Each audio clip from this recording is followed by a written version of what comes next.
है दोस्तों, स्वागत है आप सभी का फिर से एक नए वीडियो में। तो आज हम लोग पढ़ेंगे हिस्ट्री में महाजनपद। तो चलिए शुरू करते हैं।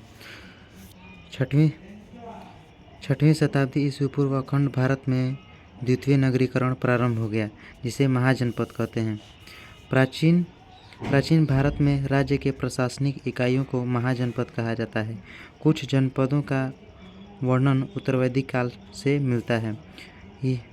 इसका समय अवधि 600 ईसा पूर्व से 340 ईसा पूर्व तक माना जाता है। इसका प्रमुख भाषा संस्कृत एवं प्राकृत है। इसका शासन व्यवस्था गणराज्य राजतंत्र था। इस समय पूर्वी उत्तर प्रदेश और पश्चिमी बिहार में लोहे का व्यापक प्रयोग होने से बड़े बड़े प्रादेशिक या जनपद राज्यों के निर्माण के लिए उपयुक्त परिस्थिति बन गई। लोहे के हथियारों के कारण योद्धा वर्ग महत्वपूर्ण भूमिका अदा करने लगे। खेतों के नए औजारों और उपकरणों से किसान की अपनी आवश्यकता से अधिक अनाज पैदा करने लगे। अब राजा अपने सैनिक और प्रशासन प्रयोजनों के लिए इस अतिरिक्त अनाज को एकत्रित करवा सकते थे।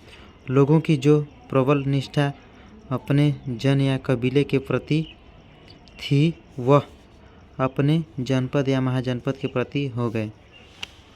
देखिए, पहले क्या था? कबीला से क्या बना? ग्राम से जन से जनपद। और जनपद को मिलाकर पहले छोटा सा कबीला था। बहुत सारे कबीले मिले तो ग्राम बना। बहुत सारे ग्राम मिले तो जन बहुत सारे जन लोगों का समुदाय हुआ तो जनपद बना। और बहुत सारे जनपदों को मिला के महाजनपद का निर्माण हुआ। वर्तमान में 16 महाजनपद स्थित हैं। उत्तर प्रदेश 8 महाजनपद, बिहार 3 महाजनपद, राजस्थान 1 महाजनपद, मध्य प्रदेश 1 महाजनपद, दक्षिण भारत 1 महाजनपद, भारत के बाहर 2 महाजनपद। अब कौन से राजधानी कहाँ थी, अब देखते हैं। बौद्ध ग्रंथ अंगुत्तर निकाय तथा जैन ग्रंथ भगवती सूत्र में 16 महाजनपद की चर्चा है, जो निम्नलिखित है। महाजनपद राजधानी महत्वपूर्ण नगर और उनके आधुनिक नाम। आज के समय में उसका कहाँ नाम है और कहाँ है। गंधार की राजधानी कहाँ थी? तक्षशिला। गंधार की राजधानी कहाँ थी? तहसीला। कहाँ थी? रावलपिंडी व पेशावर, जो कि अभी पाकिस्तान में है। कंबोज की राजधानी कहाँ थी? हाटक या राजपुर। राजौरी व हजारा क्षेत्र, जो कि अभी उत्तर प्रदेश में है। मत्स्य की राजधानी कहाँ थी? विराटनगर। यह जयपुर का समवर्ती क्षेत्र, जो कि राजस्थान में है। राजस्थान की राजधानी जयपुर है। कुरु की राजधानी इंद्रप्रस्थ। दिल्ली मेरठ और हरियाणा के आसपास का क्षेत्र। सुरसेन की राजधानी मथुरा, जो कि उत्तर प्रदेश में है। कौशल की राजधानी श्रावस्ती,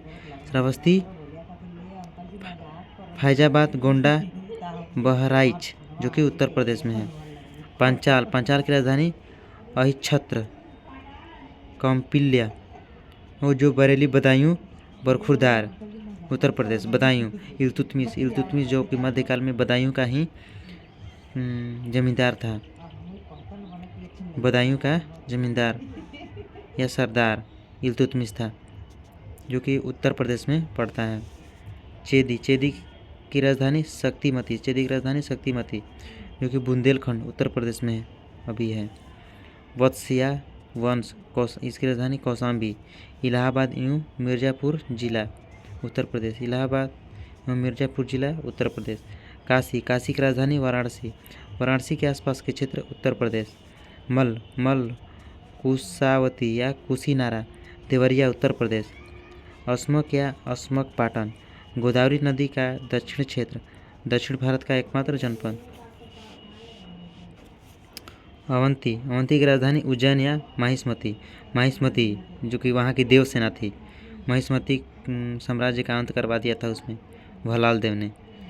अवंती की राजधानी उज्जैन या माहिष्मती, मालवा, मध्य प्रदेश।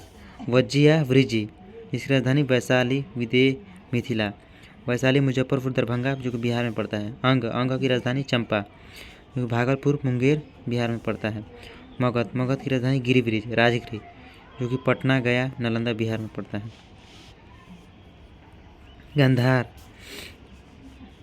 गंधार महाजनपद पाकिस्तान में था। गंधार महाजनपद कहाँ था? पाकिस्तान में था। इसकी राजधानी तक्षशिला जो विश्व की प्राचीनतम विद्यालय है, सबसे पुराना विद्यालय, विश्व की सबसे पुराना विश्वविद्यालय कौन था? तक्षशिला विश्वविद्यालय का केंद्र था। अस्मक दक्षिण भारत का एकमात्र महाजनपद था जो गोदावरी नदी के तट पर था। उत्तर प्रदेश का मल्ल महाजनपद गणराज्य था। बिहार का वज्जी महाजनपद एक गणराज्य था। यानी राज्य के अधीन था। वज्जी की राजधानी वैशाली में लिच्छवी गणराज्य का शासन था जो पूरे विश्व का सबसे पुराना गणराज्य था। यह 8 कुलों का एक संघ था। सबसे शक्तिशाली महाजनपद मगध महाजनपद था।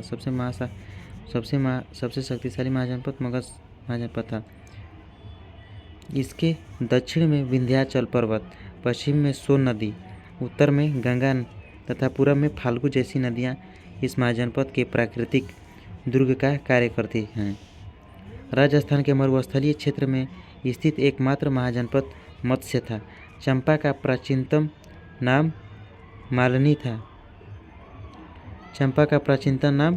था। महात्मा बुद्ध ने अपना सर्वाधिक उपदेश कौशल की राजधानी श्रावस्ती में दिए। महात्मा बुद्ध ने अपना सर्वाधिक उपदेश कहाँ दिए थे? श्रावस्ती में दिए थे। मल्ल की राजधानी कुशीनगर में महात्मा बुद्ध का महापरिनिर्वाण हुआ। महात्मा बुद्ध के समकालीन अवंती के शासक राजा चंद्रप्रद्योत थे। महात्मा बुद्ध के समकालीन अवंती के शासक राजा कौन थे? चंद्रप्रद्योत। बढ़ते हैं आगे हम लोग सबसे हर्यंक वंश के बारे में देखेंगे। अंग की पहली चर्चा अथर्ववेद में किया गया है। मगध महाजनपद की कुल 7 राजवंशों ने शासन किया। इसका ट्रिक है हसीन मशूक शाह। ह से हर्यंक वंश, सी से शिशुनाग वंश, न से नंद वंश, म से मौर्य वंश, सु से शुंग वंश, क से कर्ण वंश, सा से सतवाहन वंश। हर्यंक वंश का पहला राजा कौन था? बिंबिसार। शिशुनाग वंश का शिशुनाग, नंद वंश का महापद्मनंद, मौर्य वंश के राजा चंद्रगुप्त मौर्य, शुंग वंश के पुष्यमित्र शुंग, कण्व वंश वासुदेव। सातवाहन वंश के संस्थापक या पहले राजा कौन थे? सीमुख। हर्यक वंश देखते हैं हम लोग। हर्यक वंश का शासनकाल कब से कब तक था? 544 से 412 ईस्वी पूर्व। संस्थापक बिंबिसार 544-492 ईसा पूर्व। यह जैन तथा बौद्ध दोनों धर्मों के समकालीन थे। यानी दोनों धर्म को मानते थे। इस वंश के संस्थापक बिंबिसार थे। यह अपना पहला ऐतिहासिक राजवंश था। इसकी राजधानी राजगृह या गिरिब्रिज थी। बिंबिसार 52 वर्षों तक मगध पर राज्य किया। यह प्रथम राजा था जिसने प्रशासनिक राज्य पर बल दिया। यह अस्थायी सेना रखता था। बिंबिसार बौद्ध धर्म का अनुयायी था। बिंबिसार ने अंग राज्य के शासक ब्रह्मदत्त को हराकर अपने पुत्र अजातशत्रु को वहां का शासक बना दिया। बिंबिसार ने विवाह के माध्यम से दहेज के रूप में लिए गए क्षेत्र से अपना साम्राज्य का विस्तार किया। बिंबिसार की पहली पत्नी महाकौशली थी, जो कौशल राजा की पुत्री और प्रसेनजीत की बहन थी। इनके साथ दहेज में काशी प्रांत मिला था, जिसे 1 लाख की वार्षिक आती थी। बिंबिसार की दूसरी पत्नी वैशाली लिच्छवी नरेश चेतक की पुत्री राजकुमारी चेलना थी। बिंबिसार की दूसरी पत्नी कौन थी? वैशाली लिच्छवी नरेश चेतक की पुत्री राजकुमारी चेलना थी, जिससे अजातशत्रु का जन्म हुआ था। बिंबिसार की तीसरी पत्नी पंजाब के मद्र कुल की राजकुमारी क्षेमा थी। बिंबिसार की चौथी पत्नी आम्रपाली थी। बिम्बिसार की चौथी पत्नी कौन थी? आम्रपाली थी, जो वैशाली की गणिका थी, मतलब कि नचनिया। बिम्बिसार अपनी पत्नी रानी चेलन्ना से प्रभावित होकर जैन धर्म अपना लिया। कह दी होगी। बिम्बिसार के पिता का नाम भाटिया था। बिम्बिसार के पिता का नाम क्या था? भाटिया। पुराण में बिम्बिसार को श्रेणी कहा जाता है। पुराण में बिम्बिसार को क्या कहा जाता है? श्रेणी। इसके समय अवंती के राजा चंद्रप्रद्योत को एक असाध्य रोग लाइलाज बीमारी हो गई थी, अतः इसे ठीक करने के लिए बिम्बिसार ने अपने राजवैद्य जीवक को भेजा। जीवक के इलाज से चंद्रप्रद्योत स्वस्थ हो गए। उन्होंने अवंती को मगध के अधीन कर दिया और अंग राज्य को जीतकर मगध साम्राज्य का विस्तार किया। बिम्बिसार छोटे राज्यों को युद्ध करके जीत लेता था। इसने वैशाली पर भी आक्रमण किया था, किंतु सफल नहीं हो पाया। इसकी हत्या इसी के पुत्र अजातशत्रु ने 492 ईस्वी में कर दी। अब हम लोग पढ़ते हैं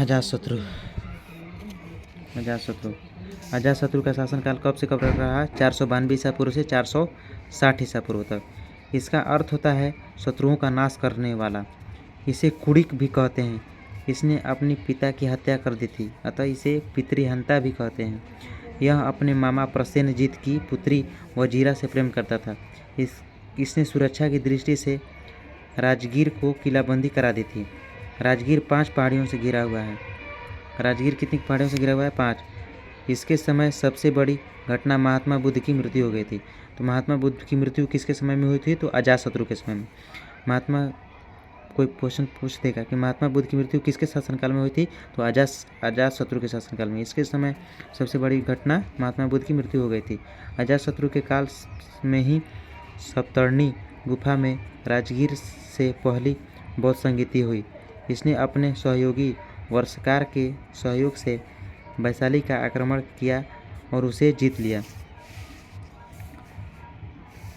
इस युद्ध में उसने 2 नए हथियार रथ मुसल तथा महाशील कंटक, जो कि बाहुबली फिल्म में दिखाया गया है, जो भलाल देव रथ पर बैठता है, उसके आगे से और आगे जो काट देते हैं वहीं रथ मुसलता। और महाशील कंटक बाहुबली ने खुद बड़े बड़े पत्थरों को बीगा था, वो महाशील कंटक का था। इसका सबसे पहले प्रयोग अजातशत्रु ने ही किया था। यह जैन धर्म के पहले उपांग में महावीर और अजातशत्रु के रिश्ते के बारे में बताया है। यह प्रारंभ में जैन तथा बाद में बौद्ध धर्म को अपना लिया। इसने 16 वर्ष तक मगध पर शासन किया। इसके 2 पुत्र उदयभद्र तथा उदयन था। इसके पुत्र उदयन ने इसी की हत्या कर दी। इसके पुत्र उदयन ने अजातशत्रु की हत्या कर दी। अब हम लोग पढ़ते हैं उदयन 460 ईसा पूर्व से 444 ईसा पूर्व तक सत्ता में रहा। इसने अपनी राजधानी कुसुमपुर पुरुषपुर बनाया था। यही कुसुमपुर पुरुषपुर आगे चलकर पाटलिपुत्र कहलाया। पाटलिपुत्र का पुराना नाम क्या था? कुसुमपुर या पुरुषपुर था। यही कुसुमपुर पुरुषपुर आगे चलकर पाटलिपुत्र कहलाया था। इसकी माता का नाम पद्मावती था।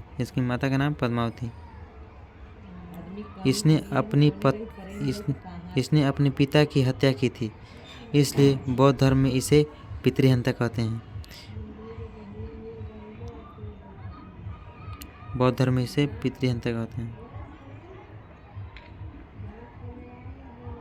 इसका अन्य नाम उदाई या उदयभद्र था। यह चंपा का उप राजा था।